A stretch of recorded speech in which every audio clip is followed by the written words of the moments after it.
Alam niyo naman, kapag may na-encounter tayo mga bagong ingredients, at least sa aking experience, talagang na-excite ako.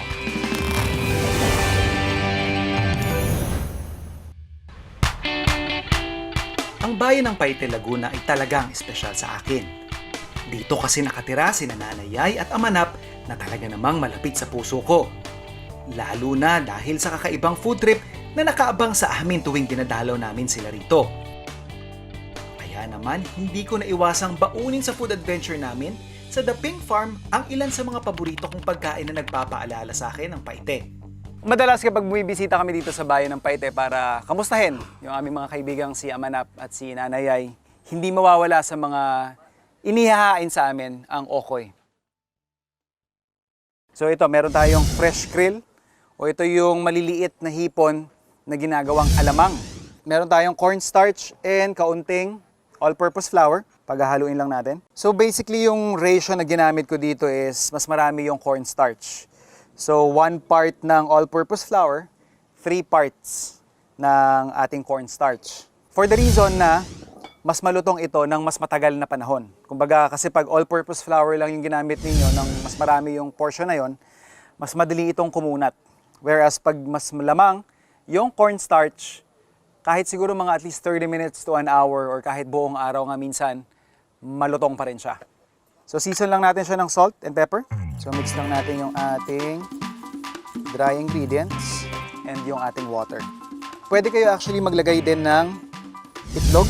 Pero sabi nga natin basic na combinations lang yung gagamitin natin. And dito mas gusto lang natin siya na siguro mas manipis lang ng konti sa pancake mixture. Yung hinahanap nating consistency. And since mas marami yung ating cornstarch, mapapansin ninyo, mapapansin nyo para tayong may guna na bubuo. So, i-mix nyo lang na mas maigi para mas smooth yan. Nakita nyo, loose na yung batter natin. Hindi kagaya kanina na medyo buo-buo pa siya, nagka-clump pa. Kailangan ilagay na ninyo kaagad yung ating maliliit na hipon kasi pag hindi, magsiset sa ilalim yung cornstarch and then kailangan nyo na naman siyang i-agitate bago ilagay yung ating main ingredient.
So habang pinalalamig natin yung ating okoy, prepare muna tayo ng masarap na sawsawan.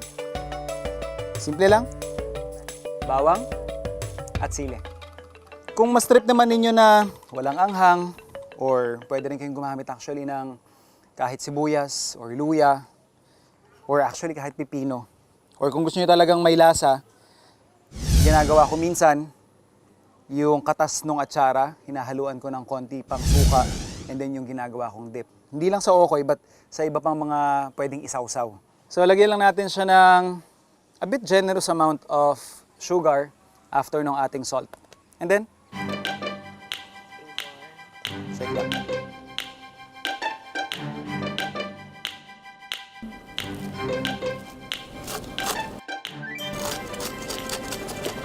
Pwede. So, of course, hindi ito yung normal way of siguro siniserve or hindi siya kinakat. Pero siguro just blast from the past lang din para medyo mas familiar sa henerasyon namin. Yan. Pag nabili ka kasi ng mga okoy minsan sa palengke, nakaserve yan or ibabalot nila yan sa dyaryo. This is how they usually serve it pag galing sa palengke.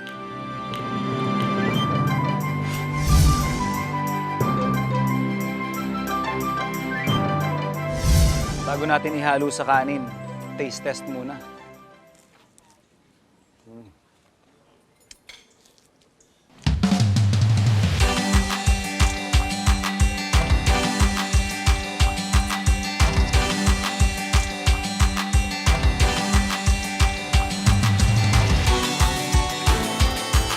Naimbitahan ako dito sa bayan ng Paite para maging judge sa isang cooking competition kung saan ipinagbubunyi nila or ipinagmamalaki nila yung kanilang sariling version ng minanok. Kapag nag-search kayo, makikita nyo ang daming lumalabas na results. Iba't ibang versions, meron dyan manok na may sabaw, baka, and then yung iba naman puso ng saging. Pero pag sinabi mong minanok na galing sa Paite, definitely yan ay talong. So walang manok ito. And meron silang very interesting na technique na ginagamit kung bakit ito yung nagiging signature dish ng bayan na ito. Ito, mag-iihaw muna tayo nung ating talong. And nakita nyo nga, tinutusok-tusok ko. Ginagawa natin yan para, one, ma-penetrate ng init yung nasa loob, mas madaling makapasok, kumbaga. Second, mas madali rin siyang balatan after. So the first thing that we need to do is dadalhin natin to dun sa ating ulingan.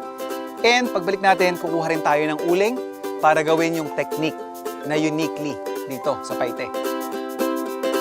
May ibang parte rin sa Pilipinas na gumagawa nito wherein sinusunog nila yung kanilang nyog, yung kinayod na nyog, lalagyan nila yan ng uling. And siguro ilalagay mo yung uling kapag nakikita mong ganyan na yung itsura niya. Yan na yung maganda na ang init niya, tuloy-tuloy na yan, para masunog yan. So tuloy-tuloy lang yan.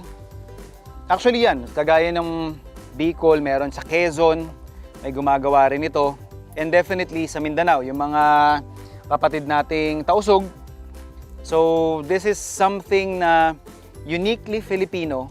In fact, when I was invited in Myanmar to do a demo for the Philippine Independence Day week celebration natin doon, this is one of the dishes na dinemonstrate ko para doon sa mga audience natin. Because yun nga, I think it is something very unique sa kultura natin and sa Filipino cuisine na ginagawa natin yung gantong extra step para makuha yung mas malalim at mas kakaibang lasa ng gata. Hindi nyo po kailangang sunugin yung buong nyog na kinayod ninyo. Basically, ang hinahanap lang natin dito is ma-infuse natin or malagyan natin ng smoky aroma yung ating magiging kakanggata by doing this method. Other ways of doing it is yung bao na nandun pa yung nyog, siya na mong rektang susunugin yung ginagawa ko nung nasa hotel pa ako kasi syempre medyo mas hassle kapag magpapauling ka pa saka mo gagawin to.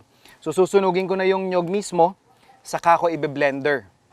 Or pag nagmamadali ka na talaga, ito, pwede mong gamitan ng torch and then sunugin yung ibang parte nung ating kinadkad na nyog.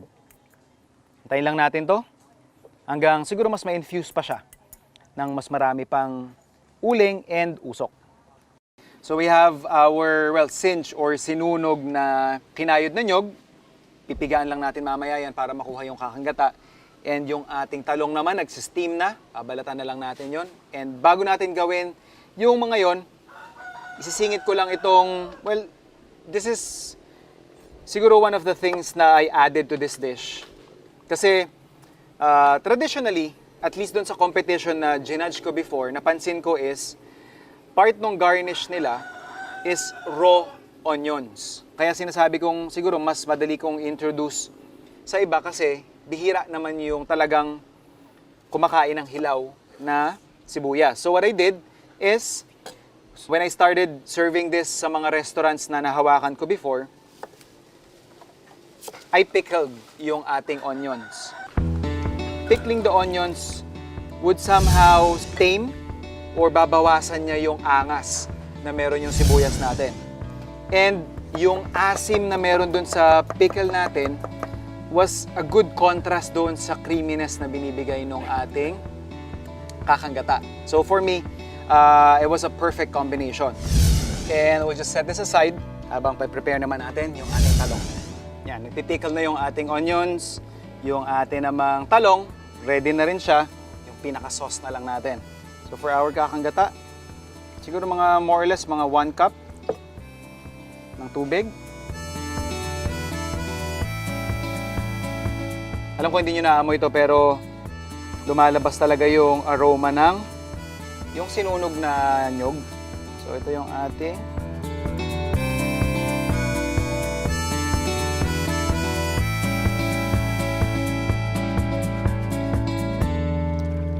ngayon pakukuluan ko lang yung ating kakanggata para lang siya i-reduce and for me to be able to adjust yung seasoning ng konting asin at konting asukal. Pagkakulo nito, pagka-reduce nito ng konti, pwede na tayo mag-serve.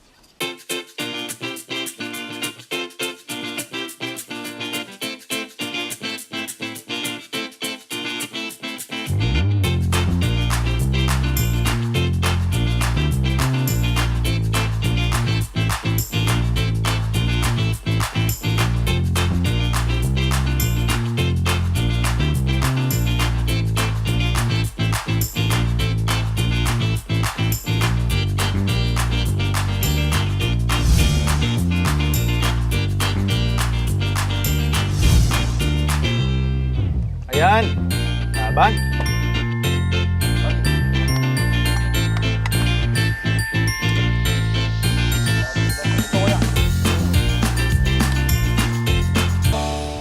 Yeah!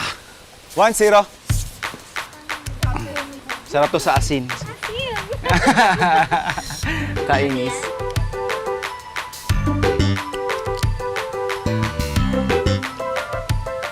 Kapag bumibisita kami dito sa Paite, tapos babalik na kami sa bahay namin, laging pabaon ni Ama at ni Nanay ay literal, isang sakong santol.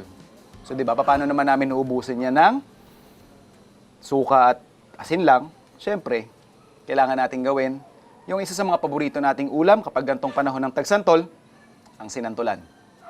The first thing that we need to do is, of course, tatanggalin natin yung balat kasi hindi siya edible. Or pag sinaman mo yan, mapait, mapakla. So, tatanggalin natin yung pinakabalat niya. And, depende kung anong style ninyo ng paggayat. Pero, yung iba, kinakayod. Yung iba naman, ganito ang ginagawa. So, in-slice natin siya para mas madaling tanggalin sa gitna. Ito yung bonus mo or yung parang bayad sa'yo, abang sa'yo. Habang nagtagayat ka ng pangsinantulan.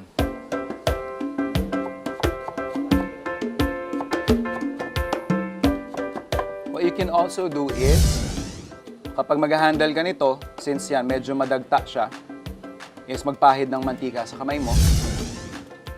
Pag ready na yung ating meat ng santol or yung parang pinaka-flesh, ready na natin yung ating panggisa. Cooking oil. Kadalasan yung mga naghahalo ng meat dito, ginagamit yung giniling. Pero ako, para lang makita ko yung bits ng karne, nagamit ako ng pork belly.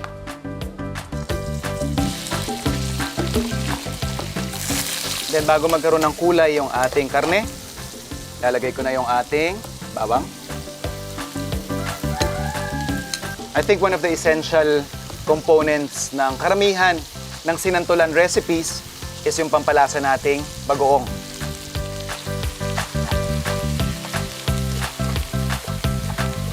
Tapos babalikan natin to kapag medyo nagba-brown na siya ng kaunti. And yan.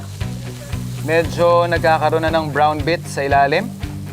Pwede na tayo maglagay ng ating tinadtad na santol. May ibang nagawa ng sinantulan na bago nila isama doon sa gisa or bago nila totally lutuin, nilalagay sa katsa tapos pinipigaan.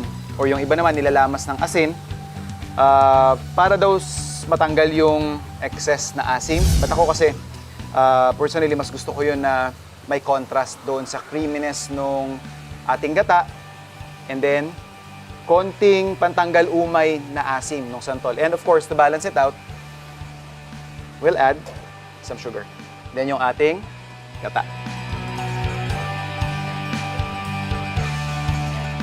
We'll just cook this over low fire hanggang sa mag-reduce and of course, hanggang maluto yung ating santol.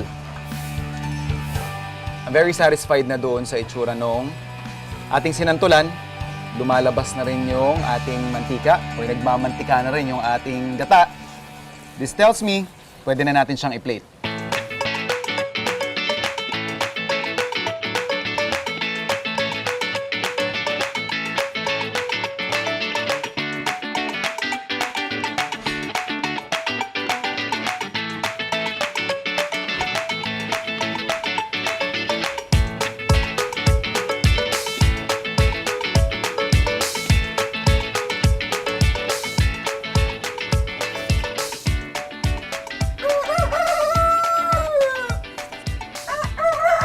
Ano kadalasan, yung mga nabibili natin o yung mga natitikman nating sinantulan, talagang pinong-pino. And again, this is a version that I prefer kasi gusto ko kapag kinagat ko siya, yung lasa ko, nadidistinguish ko yung santol, yung karne, and yung iba pang ingredients. So yun yung rason kung bakit mas malalaking tipak yung hiwa ng karne ko, hindi giniling yung ginamit ko, chunky rin yung pagkakagayat ng santol. And hindi ko siya nilalamas kasi gusto ko pag kumagat ako, tumama ako sa santol, yung may burst of flavor, yun yung something na personal preference na feeling ko mas nagpapa-enjoy sa akin doon sa sinantulan. Kasi yun nga, damang-dama ko na santol yung kinakain ko. Hindi man dito na-invento or unang ginawa ang sinantulan sa Paite. Pero yun nga, because of sentimental reasons, whenever I eat this dish, it reminds me of our home, our family dito sa Paite.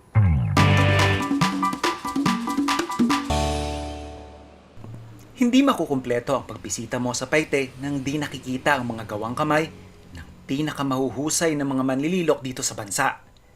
Ang Paite ay kilala bilang wood carving capital of the Philippines. Ito, ang galing, no? Ganda. Ganda nito.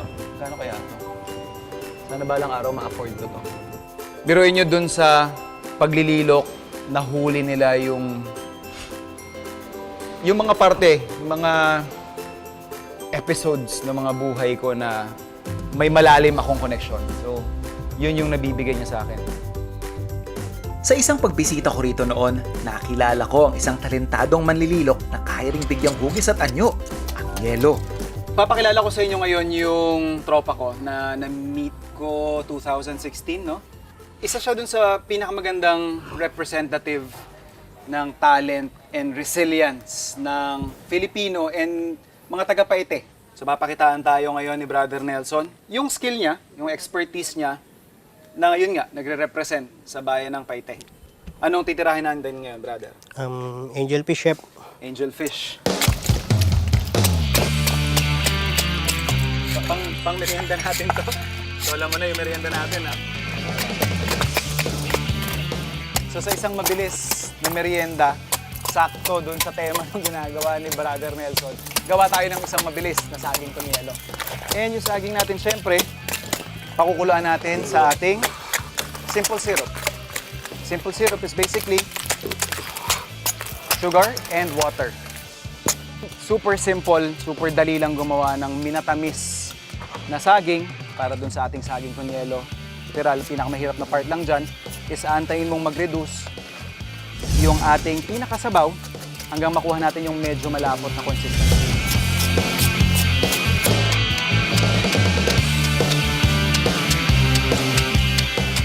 Gaano katagal bago mo na napaghusayan, kumbaga?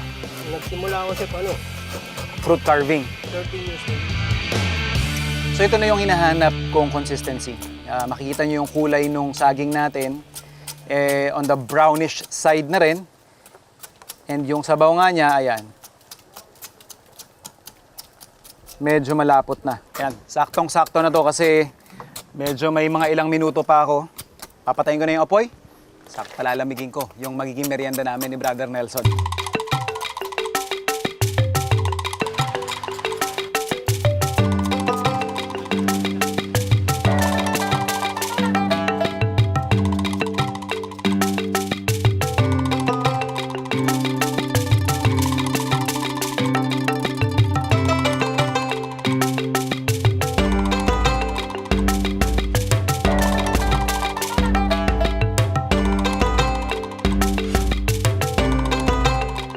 Brother, Chef, napakaganda naman ng dinali mo na yan.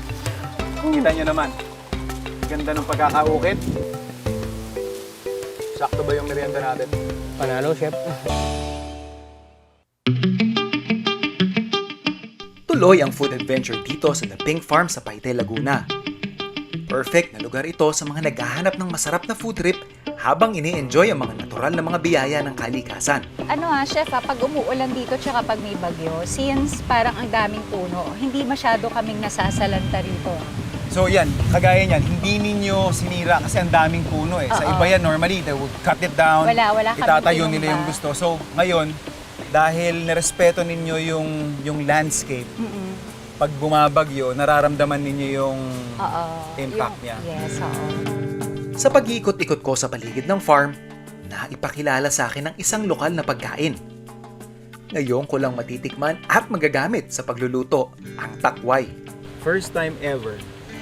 So who would have thought na itong ugat, stem, may mukha siyang ugat, is actually edible.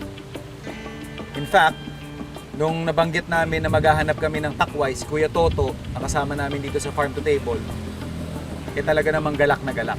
Kamag-anak siya ng gabi. Kasi doon siya tumutubo. So ito, kukuha lang tayo ng marami pa para definitely makapagluto tayo kasi hindi ko pa natatry yan. Alam nyo naman, kapag may na-encounter tayo mga bagong ingredients, at least sa aking experience, talagang na-excite ako. First time kong na-encounter at na-meet ngayon si takway. Ang usual daw na paglilinis nito is kapag finlick mo siyang ganyan, ay matatanggal yung balat.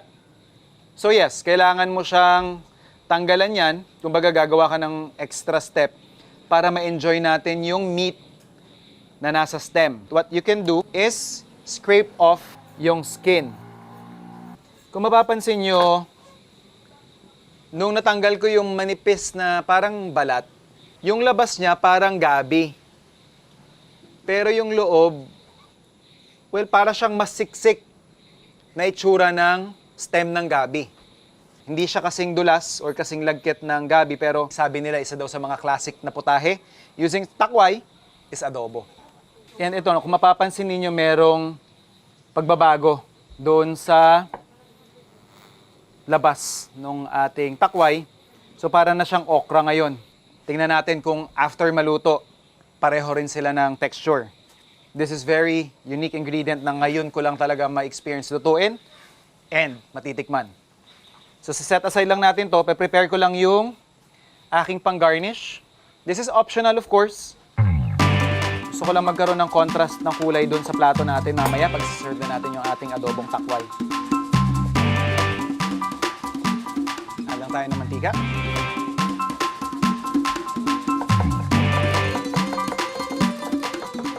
So ready na yung ating mga ingredients. And kagaya nga nasabi ko kanina, yung bell pepper natin is for garnish. So siya muna yung unahin ko. Very quickly, idadampi ko siya dun sa ating hot oil and tatanggalin ko rin kagad. And isusunod ko kagad yung ating sibuyas at bawang.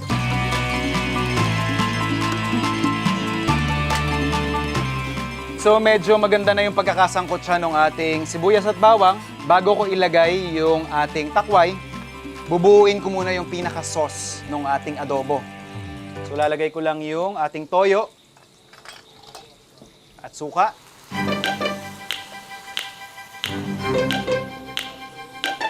And of course, yung ating brown sugar.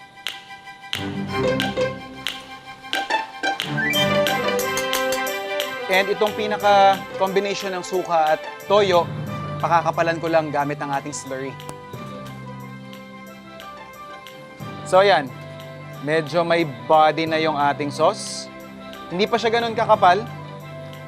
Mas gusto ko siya ng mas makapal, pero lulutuin muna natin yung ating takway. Habang nagre-reduce yan, siya ay kakapal. Again, hindi ako familiar sa ingredient na to, so hindi ko alam kung maglalabas pa siya ng maraming tubig o mare-reduce siya hanggang mas kumapal. So tingnan natin.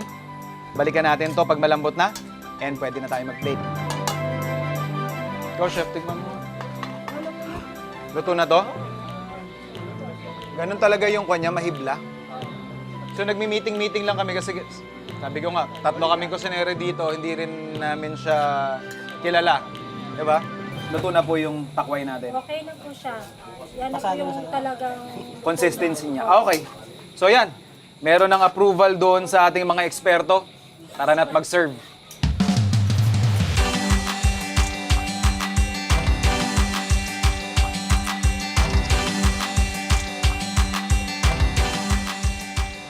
Total, ikaw yung expert ng takway.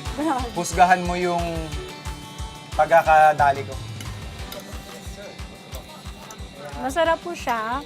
Pwede din po ito sa tinatawag sa amin na laswa. Parang Laswa. dinengdeng. Opo.